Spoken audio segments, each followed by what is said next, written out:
Welcome to the Motherhood Alliance podcast, the podcast dedicated to empowering moms and families on their health and wellness journey. I'm Brittany Suttner. And I'm Andrea Rinkus. Together, we're here to explore holistic approaches that go beyond conventional medicine. Each week, we dive into topics that matter most to you. Everything from nutrition and mental health to alternative therapies and natural living. And whether you're a new mom navigating the early stages of parenthood or a seasoned pro looking for new ways to support your family's well-being, you're in the right place. Even better, all of our guests are local small business owners who you can actually talk to and work with. You can learn more about today's guest and connect with hundreds of other health and wellness professionals through our informative and easy-to-use directory at motherhoodalliance.com. Before we get started, keep in mind that this podcast is for informational and educational purposes only and is not a substitute for personal healthcare advice. Please consult your healthcare provider before making any changes based on the podcast content. Thank you for joining us on this journey. Are you ready to help your family thrive? Let's get started. Hi, we are Britt and Drea from motherhoodalliance.com, and we are excited to welcome you to a 4-episode series with Jen Borley, a master's level registered nurse and a digestive health professional through the Food Enzyme Institute. Jen owns Alo Health, where she offers a wide range of services designed to support whole body function. Jen specializes in functional wellness, something she came to after her own health challenges weren't getting answered through traditional medicine. That personal journey led her to a path of supporting the body's natural ability to heal by identifying underlying stress and creating individualized wellness plans, which you'll hear about more in episode 1. Jen is a lifelong learner, an avid reader, a hiking lover, and admittedly a bit of a plant addict. She and her husband Scott have been married for 27 years, and they have built a beautiful family with 3 sons, Spencer, Parker, and Carter, plus their new daughter-in-law Dakota, and of course, their granddog Drex. We are really excited for you to meet Jen. Let's jump into today's episode. Hey everybody, welcome to the Motherhood Alliance podcast. We are excited to welcome Jen Borley to the podcast. Welcome, Jen. Thank you. Thanks for having me. We're excited about the topics that you have prepared here. And the first one we're going to be talking about today is digestive enzymes. I feel like people who follow us and are just kind of interested in wellness in general, they've probably heard of these at this point, but like, what the heck are they? And we're going to be discussing that today. But before we get started, you are a new guest on the podcast, so let's learn a little bit about you. And your fun fact that you shared with us is that you used to sing for wedding ceremonies and in the praise band. So tell us about your singing experience, and are you still doing it today? Well, to answer the second question first, I am not officially still singing for wedding ceremonies and in the praise band, but I do belt it out occasionally, of course, in the shower, in the car, at home, at weddings, things like that, but not as the official singer and not during wedding ceremonies. I don't want to freak anybody out. You can still invite me to your weddings. I'm not going to interject. But so we shouldn't ask you for a demo really quick? I'm not really warmed up. I'm a little out of practice. But yeah, that was a lot of fun. And, I not to say that I won't do that again in the future, but right now, nothing official. Yeah. Well, That's something new I didn't know about you. Mm-hmm. I didn't know that either. Yeah. Little facts. I know. This is why we ask them. It's so fun to just get to know people personally. Well, you are the owner of Alo Health, and we'd love to hear about your journey because what you do is kind of unique. How did you have your nursing degree? How did you get into this specialty? So it's a really long story, which I'll try to give you the Cliff Notes version. I've always went into healthcare wanting to help people live happier, healthier lives. And what I discovered along the way in traditional nursing is that they're really, really good at disease management and preventing people from dying and things like that. They're fantastic. We need traditional healthcare in medicine. But I had a passion to help people overcome symptoms and live more free because I went through a lot of personal health challenges myself that were not resolved with traditional allopathic medicine. And one in particular was an autoimmune thyroid disorder called Hashimoto's. And I felt crappy all of the time and didn't have energy to do what I wanted to do. And when I was introduced to a way to identify the underlying stress in my body and then address it, I started to peel back the layers, nourish my body the right way. Symptoms started to go away, and I started to be able to decrease and then eliminate the need for medications. Mm-hmm. I was actually able to put that autoimmune thyroid disorder into remission. Yay. And yeah, it was really exciting. That is so cool.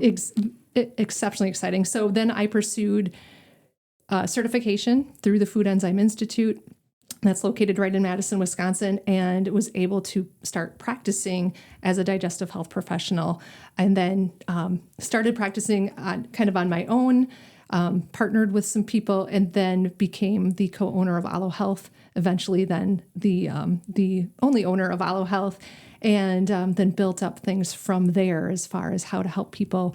And I've brought in a lot of other things and a lot of other techniques to help support normal, healthy function so that people can overcome. Yeah, and you offer a lot in your office. I'm excited about all 4 of our episodes because we're going to be diving into a lot of those different pieces. I know in our last episode together, we're going to be talking about a lot of the therapies that you offer. And again, those are a lot of things that people have probably heard of, like PEMF and red light and hydrogen therapy, like all these different things, but you're going to really break them down for us. So this is going to be great. With the second episode too, you're going to really deep dive into what you do with Alo Health as well. So stick with that. Stick with us with this episode and with the next one, because I know that what you do is really interesting. So yeah. But let's dive into digestive enzymes. So can you start with like a definition? What are these? And are these naturally created, or are these like a supplement that everybody should be taking? Help us understand what they are. Yeah. So digestive enzymes help your body or support normal digestion. Our bodies do make digestive enzymes. Plant enzymes and digestive enzymes in supplement form support the actual breakdown of the nutrients so that you can absorb them into your body. So they pre-digest food. They move nutrients into the cells so that your body can use it as energy. They help ensure a normal immune response to food. And your body doesn't stop making them if you supplement with them, because there's something called adaptive secretion. So that's in essence, when we support and give a supplement of digestive enzymes, you're taking the pressure off of your body to do that. And we can hone in on what specific digestive enzyme you may benefit the most from. And we'll talk more about that in the next episode. There's often a misconception about digestive enzymes that, for one, if you supplement with them, your body will stop using them, that they're like probiotics, and there's a big difference. And what I like to explain, because there's a little picture you can kind of create, is that when you're building a house, you have the wood, the windows, the nails, the shingles, and all of that. Equate that to the nutrients from food, probiotics, vitamins, and minerals. Now, when you have those building materials all by themselves, just sitting there, that's all they can do. You need the workers to put them to work to build the house. Enzymes are the workers. So in the absence of enzymes, your body can't do any of the processes. So as we age, our enzymes, or our ability to secrete them or produce them in the body, does decline due to stress, due to wear and tear, due to breakdown, some breakdown. Now, again, that could be a disease process that has started. So by supplementing with them, we help take that stress off the body. So is it typically older populations that you see using these, or what? Who are these for? So anybody who has stress. Okay. Well, we'll schedule our appointment now. Yeah. Right. So I get that question a lot about, well, how long do I need to be taking these? Or like, okay, I'm, a mother or a father of a child who's having certain symptoms happening. And it seems to be maybe food related or around meal times, or they're just not seeming to be breaking down their food right. So my opinion is everybody can benefit from digestive enzymes. But we want to make sure that there's not something bigger going on, because it's not treating a disease. It's supporting normal, healthy function so that your body can heal. So if you take somebody who is, I was going to say perfectly healthy. Well, I don't know who is like that in today's age, but somebody who's really healthy, their systems are all working really well. They eat clean. Their body is producing their own digestive enzymes. what type of symptoms would somebody see to show them that maybe this is something that they should be doing? Because if our bodies are creating it naturally and God gave us these to help do it, to break down the food themselves, like why would we need to supplement if you're a healthy person? So can you give us some like signs or symptoms that are, especially for the younger folks, because you said as you age naturally, these are going to decrease, which that kind of makes sense in my head. Mm-hmm. But like, what are some signs and symptoms people oftentimes experience that it's like, hey, this could really help you? That's a great question. So the symptoms that people may be exhibiting that would be really like flashing lights would be things like bloating, burping, gas, feeling like you're running out of energy, pain in any place, which could be exhibited shortly after eating or at any time. As far as the younger generation, like even like kids, as the youngest, I've had clients that are under 1, and kids are usually the simplest because they haven't had the time to do the damage that us older people have had. But they tend to just be real simple. And sometimes it's as simple as, let's make sure that they're getting the right kind of food, that they can break it down, that they are chewing, because so many of us don't chew our food. Another fun fact is that food that grows actually has enzymes in it, digestive enzymes. So when you think about an apple, nice and bright and shiny, and then it falls from the tree and it hits the ground and it gets a brown spot. That brown spot is the evidence of the enzymes breaking that food down. So every food that grows has enzymes in it that help digest it. And what we need to do as consumers of that food is we need to chew it. Okay. And I'll often say, when we chew our food in our mouth where our teeth are, our stomach doesn't have to do as much work because we're releasing those enzymes from the food to help it digest. So our body creates enzymes internally, but the food that we're eating also provides enzymes. Yes, correct. The only enzyme our body does not make is cellulase. That is plant wall. Think of cellulose. Cellulase digests cellulose. So that's the plant wall.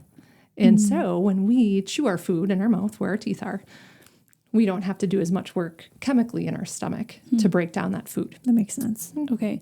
So are there is there like a wall full of different types of digestive enzymes? Is there like one specific digestive enzyme that just helps with digestion in general?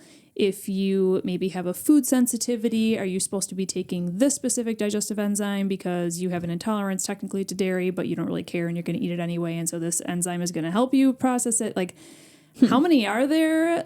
Help me understand, how do you figure out what people should be taking? Or is it just like one kind of enzyme in a bottle, and then that's kind of the supplement? So there are broad spectrum enzymes. There's not a digestive enzyme that I think is bad.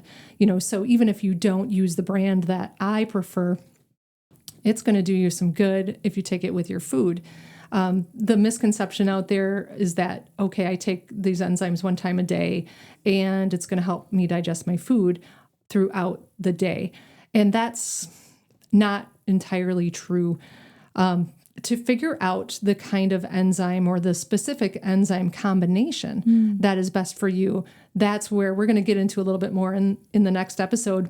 However, the general classes of enzymes, they're digestive enzymes. There's going to be protease that digests protein, lipase that digests lipids, and then the sugar digesting enzymes that are amylase, and there are so many subcategories.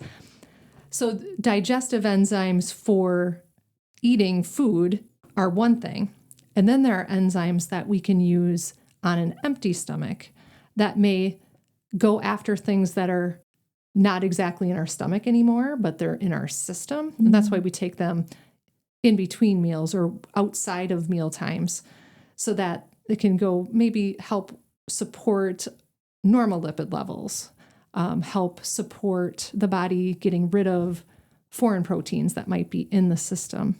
So that would be more like if you have a food sensitivity that you have exposed yourself to, or something that you want to try to get rid of in your body, that's where you would use an enzyme combination outside of mealtime. And I know that's somewhat confusing. We get into more of that one-on-one, and it's not for everybody. It's for specific issues that might be happening in somebody's body. And I can assess for that during the consultations that we do, the physical assessment that I do to help identify which one would be best. It's very individualized. It is, yes. It just, so when you're, when you say that stuff, I know you're trying to be very broad, obviously, because you're not talking to anybody very specific. Because when you talk to somebody very specifically, you're talking to them about exactly what they need. But I'm sitting here thinking like, oh, that seems like a lot. If somebody were to come to you, is it, they usually have some symptoms, there might be something going on and you assess for that. Is this going to be kind of a short-term thing? Is it a long-term thing? Are they going to be expected to take enzymes forever? Does it change? Like sometimes these symptoms go away, so now they need different enzymes. Like what's the kind of the journey for a lot of people? That is a wonderful question, and I get asked that a lot. So I always believe in your autonomy and your personal decision making. For me, I'll take enzymes every time I eat.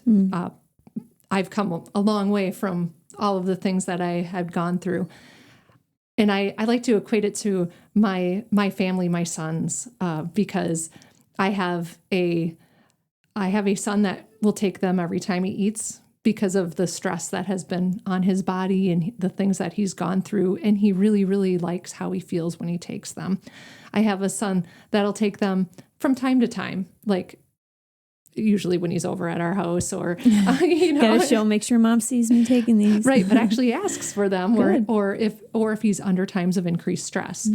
So when you're under more stress, your body requires more nutrients and creates more waste. And so he knows that, okay, I know I'm going to digest this better if I take this digestive enzyme along with it, or he's under a little more stress. And then I have my youngest child who's 20, and he'll take them when he's home from college occasionally. And then he'll ask for some if he's maybe under a little more stress at school as well. What college kid is eating ideally? Pretty much none of them. So he'll take them from time to time. And then I like to talk about my oldest child, my husband. I would have to hand it to him every time, so he doesn't really feel the need to take them. So I like to tell people it's an individual decision. At first, as we're peeling back the layers, I encourage you to take them every time you eat, but it's a new thing. So getting that back into your schedule or getting that into your schedule, it's baby steps. And then you get to make the decision if you want to continue taking them after we've resolved the issues that you initially came in to overcome.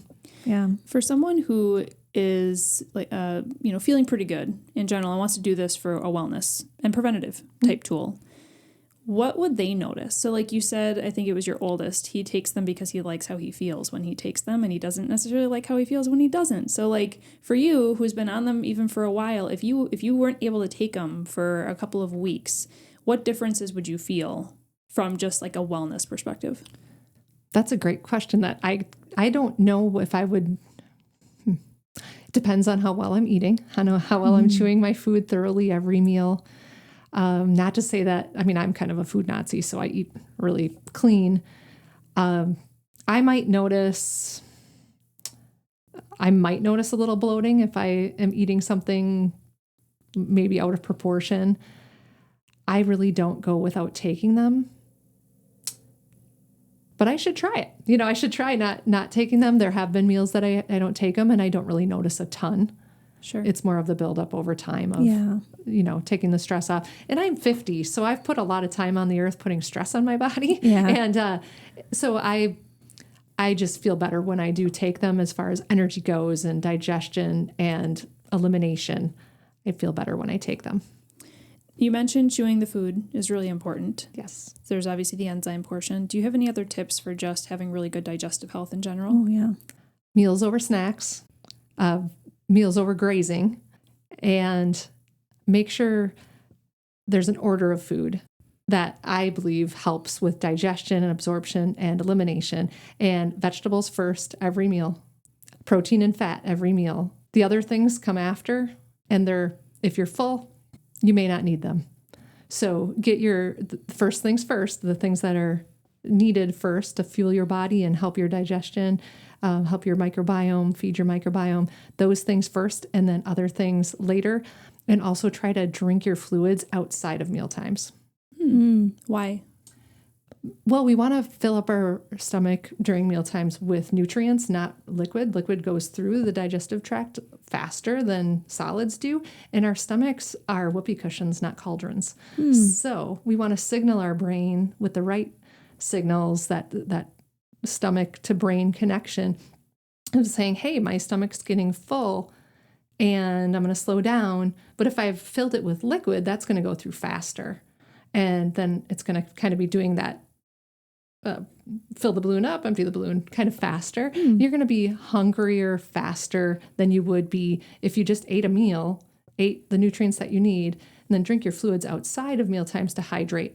And also we want to prevent the flushing your food down instead of chewing it. Yeah. Because if your fork is in one hand and your cup is in the other, you tend to take a bite, chew just a couple times, and take a drink, and then your stomach has to do more work chemically to break down your food. And again, your teeth are in your mouth, not in your stomach, so use them in your mouth. Yeah. And then the salivary enzymes usually are a little more carbohydrate digesting, so we're going to help break down those carbohydrates so that you can actually use them better in your body for energy. That was a really good explanation of that, because I've heard of separating that, and I'm like, what? Why? That doesn't make. Now it does make sense. That was very good. Okay, we'll do. Well, thanks for educating us on this, because I'm one of the people that could raise my hand and be like, I've heard of digestive enzymes. I've never taken them. So educate me. And now I feel like I'm really interested to try them. Yeah. And we had some teasers in here about what's coming up in our future episodes. So I can't wait to keep diving into those. But we're going to be hitting pause for this one. But before we close it out, I'd love to hear a little bit just about how people can contact you. I believe you have a free consult. Is that correct? I do, yes. You can schedule a free 15-minute phone consult. You could do that right through our website, aloappleton.com. There's no www before it, so just Alo Appleton, A-L-O, Appleton.com. You can also give a call, 920-221-3444, or email us at aloappleton@gmail.com, and we'll get that set up for you. Okay, cool. Do you have any social media that you'd like to share? Like, where are you on social media so people can follow you? So Alo Appleton is at Alo Appleton on Instagram, on Facebook, maybe some of the lesser known social medias as well. If you do a little search on your web browser, you're probably going to find something. And I'd love to have you interact with me on social media, follow, and there's a Facebook group as well, Wellness with Alo. I'd love to have you join. Yeah, cool. Awesome. Well, we will be back. Next up, we're going to be talking about the actual wellness routine and what people can expect if they come to see you, kind of the difference between functional wellness, functional medicine. Let's learn about what makes you so special, because you really are unique in the Fox Valley. So I'm excited to dive into that one next. If you enjoyed this episode, would you consider leaving a rating or review or sharing it directly with a friend who could benefit from the information? We know that you're a busy mom or caregiver, and our goal is to make your life easier by bringing tips and tricks directly from experts into your earbuds. By sharing this episode with someone you love, you can play a critical role in helping to make their life easier as well. We appreciate your time, and thank you for being a part of the Motherhood Alliance family.